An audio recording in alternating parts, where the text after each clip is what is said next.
ಸುಂದರವಾದ ಸಮಯದಲ್ಲಿ ನಾವು ಒಂದು ವಾಕ್ಯವನ್ನು ಧ್ಯಾನ ಮಾಡೋದಕ್ಕೆ ಹೋಗೋಣ. 121ನೇ ಕೀರ್ತನೆ 1ನೇ ವಚನದಲ್ಲಿ ಈ ರೀತಿಯಾಗಿ ಬರೆಯಲ್ಪಟ್ಟಿದೆ, ಇದೋ ಪರ್ವತಗಳ ಕಡೆ ಕಣ್ಗಳನ್ನೆತ್ತಿ ನೋಡುತ್ತೀನಿ, ನನ್ನ ಸಹಾಯವು ಎಲ್ಲಿಂದ ಬರ್ತದಂದ್ರೆ ಭೂಮಿ ಆಕಾಶಗಳನ್ನು ಸೃಷ್ಟಿ ಮಾಡಿದ ಆ ಯೆಹೋವನಿಂದಲಂತ ಬರೆಯಲ್ಪಟ್ಟಿದೆ. ದೇವರ ಪ್ರಿಯ ಮಕ್ಕಳೇ, ಈ ದಿನಮಾನಗಳಲ್ಲಿ ಅನೇಕ ಜನರನ್ನು ನಾವು ನೋಡ್ತೀವಿ, ನನಗೆ ಸಹಾಯ ಇಲ್ಲ ಅಂತ ಹೇಳ್ಬಿಟ್ಟು ಅನೇಕ ಜನರು ಒಂದು ಯಜಮಾನ ಹತ್ರಗ, ಇಲ್ಲಾಂದ್ರೆ ಒಬ್ಬ ಶ್ರೀಮಂತನ ಹತ್ರಗ, ಇಲ್ಲಾಂದ್ರೆ ಒಬ್ಬರ ಸಹಾಯನ ಹತ್ರಗ ಹೋಗಿ ಸಹಾಯ ಕೇಳುವುದನ್ನು ನಾವು ನೋಡ್ತೀವಿ ದೇವರ ಪ್ರಿಯ ಮಕ್ಕಳೇ.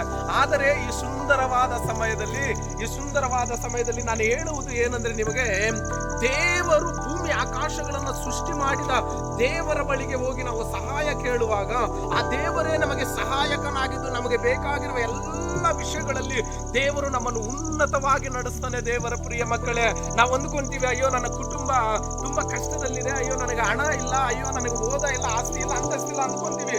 ಆದ್ರೆ ದೇವರ ಬಳಿಯಲ್ಲಿ ಹೋಗಿ ನೀನು ಮರಿ ಇಡುವಾಗ ದೇವರು ನಿನಗೆ ಸಹಾಯ ಮಾಡುವಂತವನಾಗಿರ್ತಾನೆ. ದಾವೀದ ಭಕ್ತನು ಹೇಳುತ್ತಾನೆ, ಯೆಹೋವನು ನನ್ನ ಕುರುಬನು, ನಾನು ಕೊರತೆ ಪಡನಂತ ಹೇಳ್ತಾನೆ. ಯಾಕಂದ್ರೆ ಅವನು ಅನುಭವದಿಂದ ಬರೆಯುವ ಆ ಒಂದು ಕೀರ್ತನೆ ತುಂಬಾ ಉನ್ನತವಾದದ್ದು, ತುಂಬಾ ಶ್ರೇಷ್ಠವಾದದ್ದು. ಅದಕ್ಕೆ ದಾವೀದ ಭಕ್ತನೇ ಹೇಳ್ತಾನೆ ಏನಂದ್ರೆ, ಯೆಹೋವನು ನನ್ನ ಕುರುಬನು, ನಾನು ಕೊರತೆ ಪಡನಂತ. ದೇವರ ಪ್ರಿಯ ಮಕ್ಕಳೇ, ನಿನ್ನನ್ನು ನೋಡಿ ನಾನು ಕೇಳ್ತಾ ಇದ್ದೀನಿ, ಯೆಹೋವನು ನನ್ನ ಕುರುಬನು, ನಾನು ಕೊರತೆ ಪಡನಂತ ನೀನು ಯಾವಾಗಾದ್ರೂ ಹೇಳಿದೀಯಾ? ನನಗೆ ಯಾವುದು ಕೊರತೆ ಇಲ್ಲ, ದೇವರು ನನ್ನನ್ನು ಸಮೃದ್ಧಿಯಾಗಿ ನಡೆಸ್ತಾ ಇದ್ದಾನಂತ ಹೇಳಿದೀಯಾ? ಇಲ್ಲ, ದೇವರು ಕಡೆ ನಾನು ಕಣ್ಗಳನ್ನೆತ್ತಿ ಪರ್ವತಗಳ ಕಡೆ ನೋಡುತ್ತೀನಿ, ಆ ಯೆಹೋವನೇ ಭೂಮಿ ಆಕಾಶಗಳನ್ನು ಸೃಷ್ಟಿ ಮಾಡಿದ ಯೆಹೋವನೇ ನನಗೆ ಸಹಾಯ ಅಂತ ಯಾವಾಗಾದ್ರೂ ನಿನ್ನ ಮನಸ್ಸಲ್ಲಿ ಅಂದುಕೊಂಡಿದ್ಯಾ?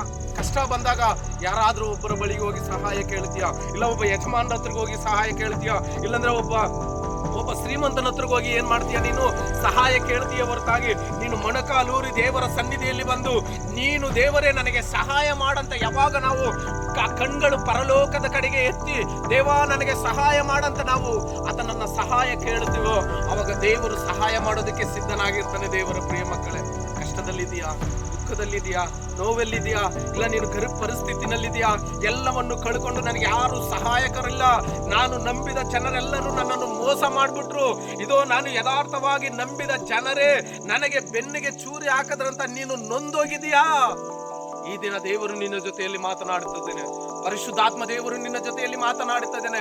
ಮಗನೇ ಮಗಳೇ, ಭಯ ಪಡಬೇಡ, ದಿಗ್ಭ್ರಮೆಗೊಳ್ಳಿದಿರು, ನಾನು ನಿನಗೆ ಸಹಾಯಕನಾಗಿರ್ತೀನಿ, ನಾನು ನಿನ್ನ ದೇವರಾಗಿದ್ದೀನಿ ಅಂತ ದೇವರು ನಿನಗೆ ವಾಗ್ದಾನ ಮಾಡ್ತಾ ಇದ್ದೇನೆ. ನಿನಗೆ ಬೆನ್ನಿಗೆ ಚೂರಿ ಹಾಕಿದ ಜನರನ್ನ ನೀನು ಯೋಚನೆ ಮಾಡದೆ ದೇವರ ಸನ್ನಿಧಿಗೆ ಹೋಗು, ಮೊಣೆಕಾಲೂರಿ ದೇವರಿಗೆ ನೀನು ಒಪ್ಪಿಸಿ ಕೊಡುವುದಾದರೆ ದೇವರು ನಿನ್ನನ್ನು ಉನ್ನತವಾಗಿ ನಡೆಸ್ತಾನೆ. ನಿನಗೆ ಸಹಾಯಕನಾಗಿದ್ದು ಎಲ್ಲ ಕೊರತೆಗಳನ್ನು ನೀಗಿಸಿ ನಿನಗೆ ಸಮೃದ್ಧಿಯಾದ ಜೀವನವನ್ನು ಕೊಡೋದಕ್ಕೆ ದೇವರು ಸಿದ್ಧನಾಗಿದ್ದಾನೆ. ನೀನು ಸಿದ್ಧನ? ದೇವರ ಆಲಯಕ್ಕೆ ಹೋಗೋದಕ್ಕೆ, ದೇವರಿಗೆ ಮರಿ ಇಡೋದಕ್ಕೆ ನೀನು ಸಿದ್ಧನ? ದೇವರ ಸನ್ನಿಧಿಯಲ್ಲಿ ಮೊಣಕಾಲೂರೋದಕ್ಕೆ ನೀನು ಸಿದ್ಧನ? ದೇವರು ಸಿದ್ಧವಾಗಿದ್ದಾನೆ. God bless you. Praise the lord.